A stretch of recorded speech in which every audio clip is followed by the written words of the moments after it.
name is Seanice Kacungira. I'm the CEO of Blu Flamingo. Blu Flamingo is an experiential digital advertising agency, and we specialize in digital advertising, obviously. That's everything from online media buys to social media presence and social media management to mobile optimization, search engine optimization, web building, basically crafting a digital visual language for many companies and corporate organizations online. And you started in 2010? Yes, we started in 2010, well, 2009 December, but basically 2010. And it's been an interesting time in the market. We started off very slow with clients not really believing in digital and thinking it was just, What happened with your first client? It was interesting. We went an entire year without a single client because we're trying to convince them to get online, and they said, well, that just seems like Facebook and Twitter, and that's for kids, you know. And then there came this interesting time where, you know, the Arab Spring, and no one could deny the power of social media. And I think social media was really our entry point into digital. It was like the low-hanging fruit. And from social media, we're able to show our clients that there's so much more to digital than just Facebook and Twitter and YouTube. You know, there's mobile, there's experiential, there's apps, there's so much more. And that's kind of the space that we're playing in right now. And that first client was in a sense driven by what?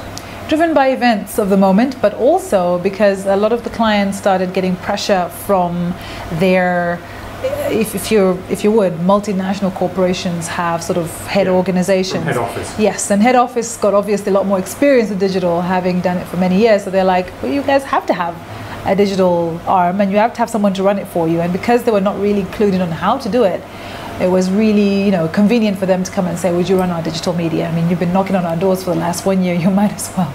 So I think that was really our entry point, and from then on it's about proving you can do the work, really. And tell me, how big is YouTube in Uganda?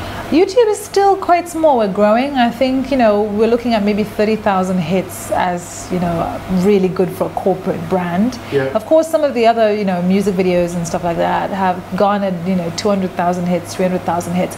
But it's still growing because our internet isn't the best, and it's still quite costly as well. And you were saying that for somebody to hit the play button, it's got to be content I've been waiting 6 months to see, literally. Like, it's got to be that compelling. And how much are people spending on digital and social?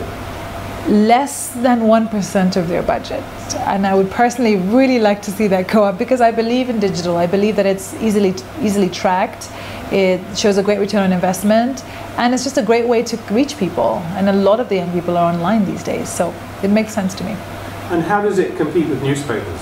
I think there is going to come a tipping point, to be honest, because slowly what's happening is the cost of print, the cost of radio, the cost of TV is 100 times the cost of what it takes to reach 50,000 people online. Because what it'll take you to reach 50,000 people. Weren't you, of what it costs to? Yes, I mean, we're looking at about $4,000 to $5,000 for a full print, full color ad in the newspaper, and that's 1 day. Do you know what that can do for you in digital in a month? I mean, you can reach thousands of people in a month with that same budget. So I think, you know, the guys who make the decisions on the budgets are actually seeing that there's a better return on investment if you think about it online.